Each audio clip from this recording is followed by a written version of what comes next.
This is a brief summary of my experience with RC sailboats. Many years ago, I bought this tiny sailboat and I sailed it some, and then it sat on the shelf for like 20 years.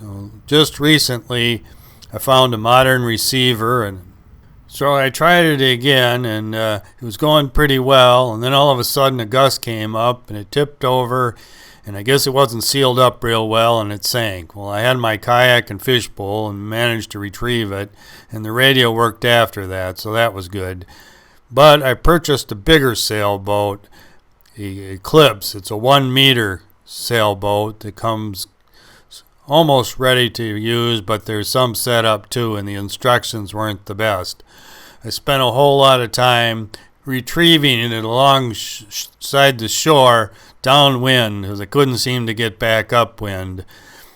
I didn't use the kayak after the first day. I found that I could get it with my hip boots, and the kayak, it was pretty hard to handle. I had to replace the ESC as the original one. It was way in the bottom of the hull, and I think it got wet, so I had one on hand. Here you see the sailboat going downwind.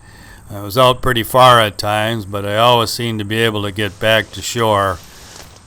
Well, I climbed up and down that bank so many times, and it's not easy walking. At least this time of the year, the weeds are down pretty well. There's just some places close to shore where the weeds are a problem, but it wasn't too bad.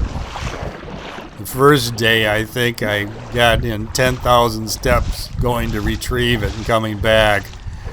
So with more experience, I started to get the feel of it a little bit. On this day, there really wasn't much wind, but I think when you're learning, that's probably better than when you got too much wind because it's a continuous fight.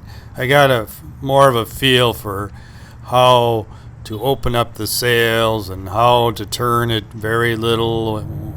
It's been a lot of fun, and I'm going to study up more on this and try it again.